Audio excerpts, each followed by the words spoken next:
Our next speaker is Martin Nweeia. He's a clinical instructor in restorative dentistry and biomaterials sciences at Harvard University. He's a research associate in the Marine Mammals program at the Smithsonian Institute. He's also a National Fellow of the Explorers Club and a Fellow of the American College of Dentists. I think he's probably the first dentist I've ever heard speak, so this is a switch for us. He's got a real interesting title, too. This is going to be good. He's going to speak on the Narwhal Tusk, potential as an Arctic water probe and weather station, collaborative and integrative studies of science and Inuit traditional knowledge. Thank you, Larry, and thank you to the organizing committee here at ARCUS for the kind invitation to speak to you this afternoon. It's both a pleasure and a privilege. Also want to say greetings to the webcast viewers and to any Inuit folks who might be either present or viewing. Kanipe. How does this animal, the narwhal, described by naturalist Ivan Sanderson as the most extraordinary living marine mammal, and its magnificent tooth link to water? And likewise, how does a changing Arctic environment and ice formation patterns that are now occurring influence the behavior, the migration, and other aspects of this unusual animal? We look at it in relationship to all the other biologic organisms up there, and we talk to the people who understand and have the insights about the land and the sea. And together, we have a wonderful remedy and recipe for research. To understand why a practicing dentist in a small town in Connecticut would suddenly divert his attention to this whale, you need to understand a little bit about this tooth. The whale inhabits a very confined region of the Arctic Ocean. Very seldom does it go below the Arctic Circle. And it displays unusual properties that are not seen in any other mammal. The first of which is that, as a normal process, its teeth are horizontally impacted in its jaw. This would be analogous to you or I not having any teeth in our mouth, but instead remaining in the jaw in a horizontal fashion. And not only is it horizontally impacted, it actually pierces through the upper lip. Evidenced by the sea lice that you see at the base, all male narwhal tusks have this sea lice. It also has this characteristic spiral morphology. There are other animals that display this, but only in pathologic situations. Elephants, for example, that undergo trauma at birth can sometimes have a spiraling, but not as a normal use and morphological form. This picture actually took a lot to create, but as you can see, this tusk is innervated its complete length. This is a tusk of a young adult, roughly about 6 feet long, and we managed to extrapolate the entire pulp, so you could actually see what's inside. Normally when you see these in museums or on displays, they have a very hard and heavy appearance, and one wonders if that pulp is actually to the end. It is. It eats large fish. And that's going to be important in terms of its evolutionary understanding of why it would adapt the teeth that it does. Because it has no teeth in its mouth. Imagine that. You're an animal that eats big fish, and you decide to take all your energy to produce teeth that could help you chew your food, eat your food, help you digest your food. But no. You say, I'm going to give that all up because I want a tusk that's horizontally impacted in my jaw, that pierces through my lip at an odd angle, and protrudes out into the ocean 9 feet over half the length of the whale's distance. The tusk is also straight on an axis. If you look at all other tusks, elephant, warthogs, walruses, there's all a slight curvature to them. The narwhal is really straight on an axis. If you start looking at the morphology, you start seeing this spiral is not only characteristic in its form, but is also always left-handed. There are no right-handed morphological spirals. In rare instances, there are double tusks, reported in the literature to be about 1 in 500, though that statistic, I'm sure, could be reviewed quite a bit. It's just very difficult to get a sample of double tusk specimens to actually work on to know. But in this display of morphology, when the right tusk does erupt, it is asymmetric. Keep in mind, usually most males have a single tusk. Rarely, in this case, do you see this 1 in 500 of the double tusk. When it does appear, its morphology is counterintuitive again to all the principles of teeth I ever learned. Normally, a tooth on the opposite side would be a mirror image in morphology. Instead of the right-handed tusk having a right-handed spiral, it too has a left-handed spiral. Its length, although occasionally the same length, is oftentimes slightly shorter.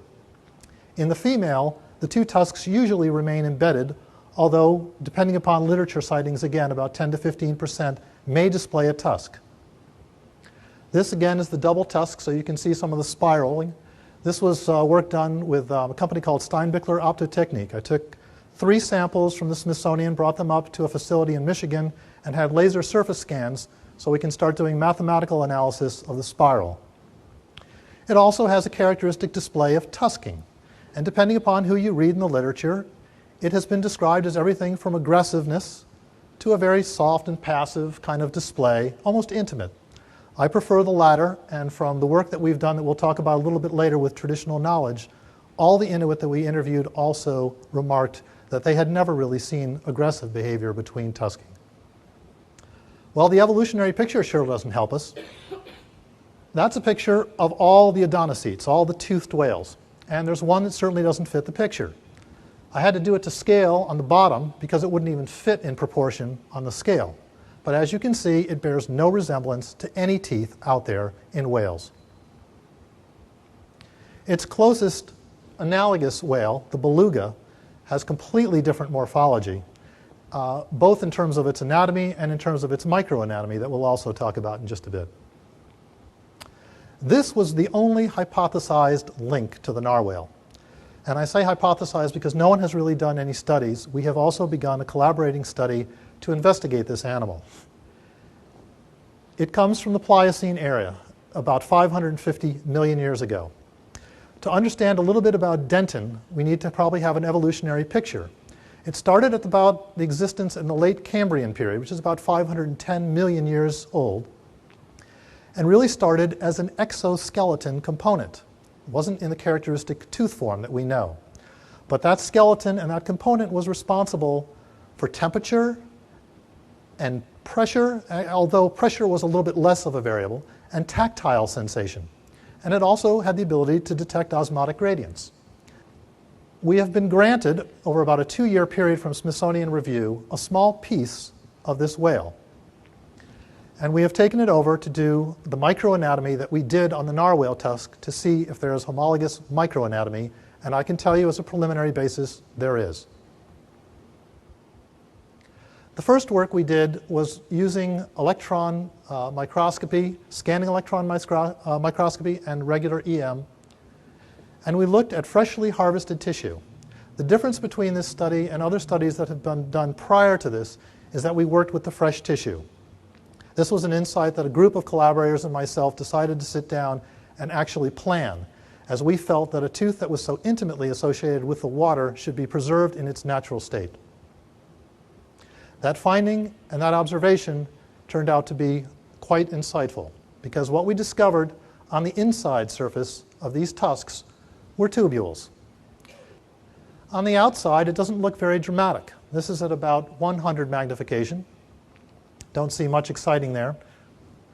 But when you magnify this to 10,000 power, this is what you start to see.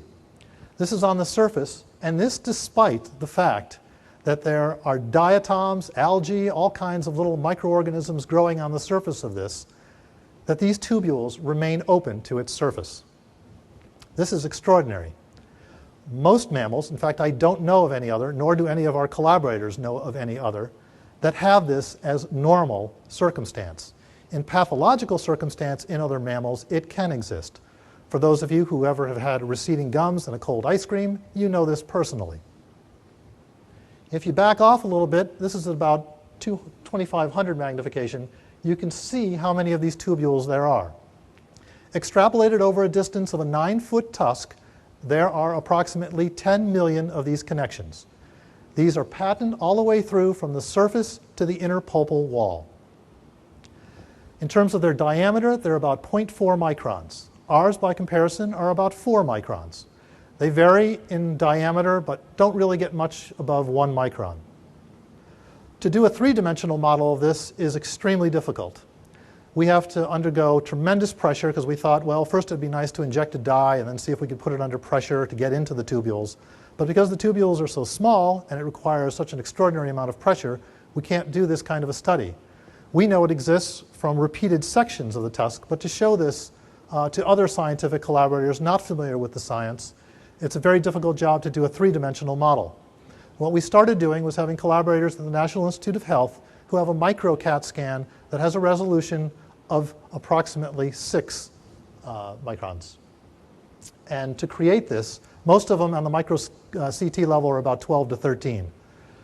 And we start getting sections like this. We've taken one section of a tusk and then do position resolve sections that are only 1 millimeter square, or cubed rather, to take a look at this. And that's the kind of detail that we're trying to map now. This is really the principal investigator for much of the microanatomy work. This is Fred Eichmiller, who was former director of the Paffenberger Research Center at NIST, also working with Naomi Edelman, whose work we'll talk about in a bit, and Tony Giuseppetti. All three of these people were instrumental in finding these microanatomical results. It pleases me to no end that this meeting was designed in collaboration with the Swedish Embassy, because this work is linked to a model that was discovered by a Swede. His name was Martin Branstrom, and he worked out of the Karolinska Institute for 30 years of his life, basically trying to figure out a very simple question: why do teeth hurt when they're drilled?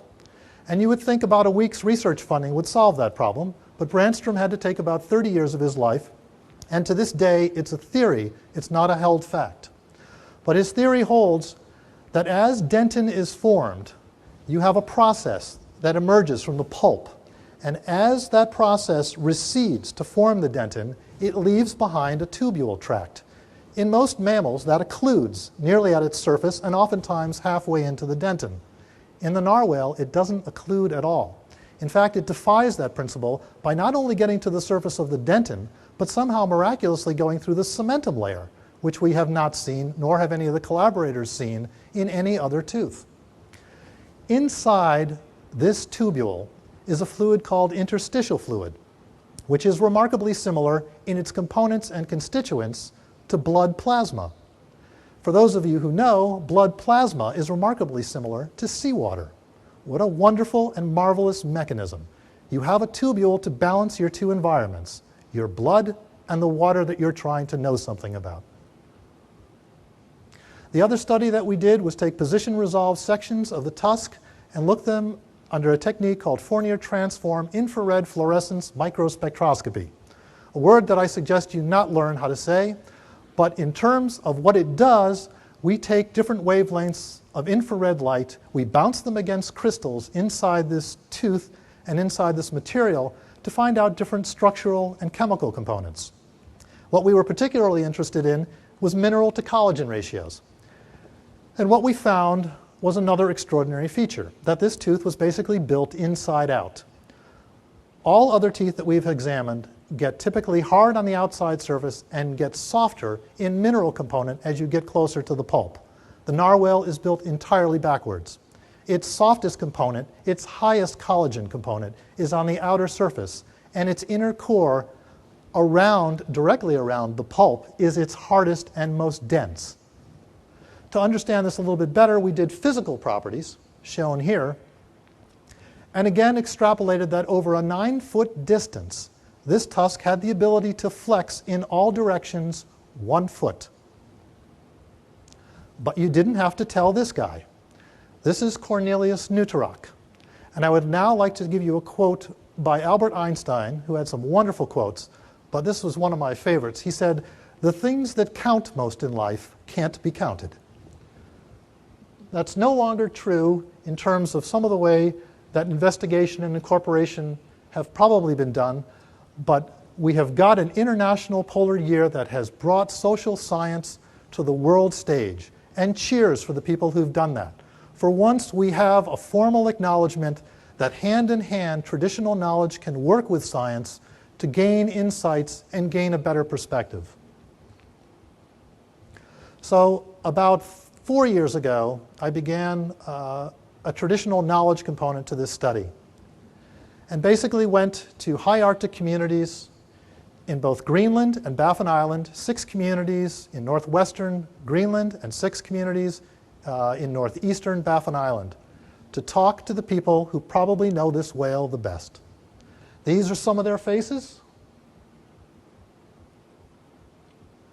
And we also incorporated translators and interpreters in each of the villages to help us understand. We wanted all of the interviews to be conducted in Inuktitut, since that's where we felt they would feel the most comfortable with their conversation. All these were recorded with a 3 CCD professional broadcast quality video camera, and also with digital WAV files so that they are archival quality. 2 of the elders already have passed away since this study has been done only 3 years ago.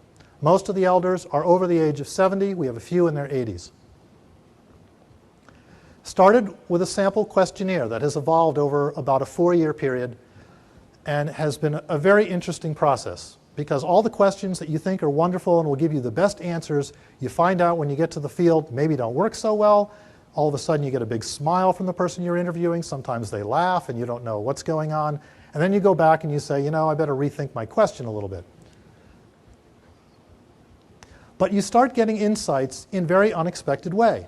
This is Rasmus Avike. He's from Qaanaaq in Greenland. And Rasmus told me about a molting process in narwhal that I haven't seen yet in the literature. And that is a very fine, almost gauze-like material that comes off when they go into the inlets. And it's also evidenced by the fact that when the Inuit have their muktuk, it's quite different in its consistency and its taste between spring and fall muktuk. Now imagine that. You can learn something about the skin of this whale and its biological process by someone who is actually tasting this. I think one of the more interesting aspects when it comes to translation and understanding is to understand the name of this whale, how it arrived, and what insights come from a name. The Danes have had a very proud tradition in investigating this whale. There are many brilliant minds who have attacked it and have done a great job. And among them is Linnaeus, obviously, who is credited with a classification scheme that is still used today. But as we all know, there are modifications and changes that not one person could consider. And so we describe them now with this whale, Monodon monoceros, which literally translates to mean 1 tooth, 1 horn. Well, this whale has neither. It has arguably 4 teeth, definitely 2, and it has no horns. If you look at narwhal from the Old Norse, it translates to mean corpse-like whale. And I've been looking for a drowned Scandinavian sailor picture to show, but I haven't found a good one yet, because I actually wanted to show you what a drowned sailor looks like, if anyone has seen drowned skin, so you could see what the comparison actually was for yourself. But I can tell you, having seen both, that they do not look the same. The Inuit name, which I will not embarrass myself by trying to pronounce, actually is the most significant in terms of its description. It means the one that is good at curving itself to the sky. There he is. That's what they do in the summer. They can bend. In fact, talking to one of the aquarium officials at the Vancouver Aquarium, where they had at one point 4 narwhal captive, they said that this whale is so flexible that its tusk can touch its flukes. To understand what we get from the traditional knowledge, there's an elaborate anatomical scheme that we have already devised. I shouldn't say devised, I would say collected. And in addition to collecting, what we're trying to do is to see if the same terms are analogous both from the Canadian and the Greenland side. And so far they are. We've done this through work with the Inuit elders that we've already interviewed, and we've done it with some of the past scientific work that's been done, most notably by Jens Rossing. We've also taken a look at anatomic studies through CAT scan analysis. 2 samples were brought back approximately 5 years ago and were analyzed here in Washington at Johns Hopkins Imaging Center and also here at the National Institutes of Health. And dissection was done at the Smithsonian. We've tried to create anatomic models and plates, since as you know from looking, anyone who's familiar with cetaceans knows that when you go through, it's very difficult to find basic information about whales, just basic classification, basic anatomy. So we tried doing this in collaboration with one of our graduate students that we had, Ethan Tyler, who did a wonderful imaging program and did his master's thesis on this. This is Jens Rossing, the man I credited last time with helping us to form the anatomic classification scheme that we had illustrated earlier.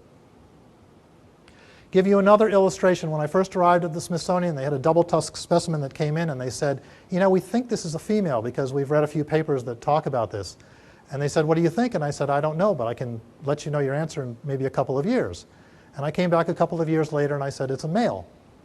And they said, how did you know? And I said, well, I asked 52 elders who've hunted these all their lives, and they all told me they were male. In fact, they laughed at me when I suggested it could be a female. And to show that now in the scientific community, what I've done is gone to collections at 5 museums at this point to collect tissue from double tusk specimens so we can do the genetic analysis to at least confirm what we've heard in the traditional knowledge. In terms of morphology of the whale itself, the Inuit can actually tell the difference between a Canadian and a Greenlandic narwhal. They can tell them in terms of body morphology. They can tell them in terms of even behavior. This is Kashiningwak, one of our more colorful interviewees. He was also out of Kanak and was talking about aspects of the tusking here. In terms of finding the cause of broken tusks, if you look at the literature again, you'll find anywhere from a report of 33 to 66% of narwhal have broken tusks. Yet when you look at pictures, this is a 1915 ice entrapment, a savassit, and when we looked at these under higher magnification, this despite that whales were trying to pierce their tusks through the ice, many of them were still intact. Who leads the herd is important from a behavioral standpoint for us. And at this point, most of the time we understand from the traditional knowledge work that it's a male. In terms of climate change and its impact, what we've discovered are few things. Actually, in Greenland, because they're coming down later in the fall, they're getting into a situation now where the Inuit actually cannot hunt them because they now come in a time where the ocean is rougher and there's less sunlight, so it's more difficult actually for them to conduct the hunting. And in Canada, they're going to inlets that they've never been to before because now there's breakup of ice in new areas. This is Pavia Nielsen, who we sent to the Inuit Circumpolar Conference last year to represent some of the aspects of narwhal population in Greenland and also migration. In terms of the studies that we're collaborating with now, because there's ongoing studies, we have roughly 30 different studies of all types going on. I just wanted to highlight briefly 6. One is an embryologic study where we're looking at tissue from embryos so we can decide what is the genetic mechanism that shuts off 4 pairs of teeth. Narwhal embryologically have 6, and 4 of them get turned off. Only 2 of them end up developing in any capacity. Why did they get turned off? Also, in terms of doing some of the work on the ice, this is actually the component of doing the cryogenic work for getting some of this tissue.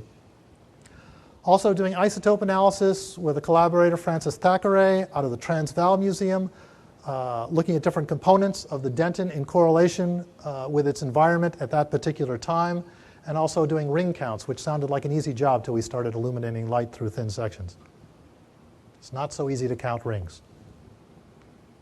Also looking at one aspect of cranial asymmetry. Since this tooth is so asymmetric, you would wonder, and most odontocetes have a lot of asymmetry to their cranial structure.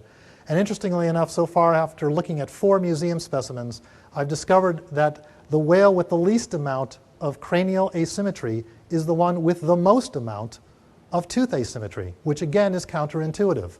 But that's been the story of this whale from the beginning. Also have another study looking at the vestigial teeth. These are the other 2 sets that typically do not form fully and usually remain embedded in the skull. This is some of the morphological differences between them. They're a wide variation and they're incredibly beautiful for a dentist. Doing some of these anatomic plates, again, that we talked about, and in composing them for this study, we've accumulated approximately about 30 plates now that we'll at some point distribute in a plate journal and have a very good description of narwhal anatomy out there. This is some of the more recent work I've been doing with living narwhal. Been looking at EEG data and corresponding it with tusk sensitivity. So we've been designing tusk gaskets that we introduce different salinity solutions to at this point, because that's an easy variable to control, and then looking at associated behavioral components in brain activity. I'll be doing that again this summer in August. Did a lot of the protocol work at SeaWorld in San Diego with a beluga.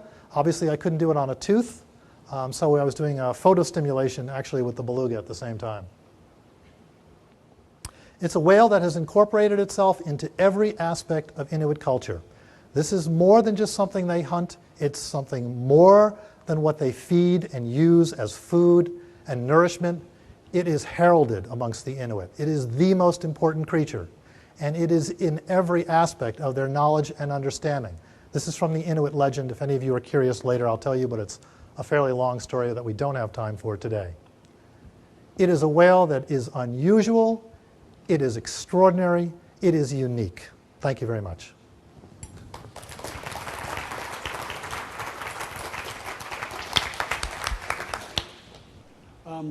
Are there any questions? Bernie? Do I take it correctly that the narwhal uses its tooth to break ice? Is that, or is that only an occasional use? Is there any other use? I think the use that we're leaning towards now, although it's just a capability at this point from its microstructure, is to understand that it has the sensory components that we talked about with Denton. So it has the ability to detect pressure, temperature, osmotic gradients, and tactile sensation in a very dynamic way. At this point, we think basically this is a membrane with lots of little pathways for understanding its environment. One of the other questions that has been brought up commonly, well, if it is that way, why don't females have them, for example? Females do have them. Their morphology is quite different. And if you look at other examples in nature, if you look at the bull Antarctic fur seal, for example, it has whiskers that are longer, and they actually have the ability to point in directions that the female do not have. And for this ability, it can forage and get food better. Also, if you look at the wandering albatross, the male, for example, has heavier wings. It travels in subantarctic winds, as opposed to its female counterpart, which is in lighter winds. So they actually hunt in different areas. So there are different aspects of it. But basically, we think at this point, it's for sensory function. Yeah, I want to, well, first of all, it's a fascinating presentation, and I just was wondering, is there any call for a dentist in the narwhal community? but as long as I don't have to do a root canal, I'm okay. Okay, but it seems to me that answers to these questions that are being raised and you've raised lay in the behavior of narwhals. And of course, it's hard to study behavior, but you're approaching it now, I see, with the kind of work that you're doing. But there are secondary sectional morphological character of the narwhals, the tusks of males.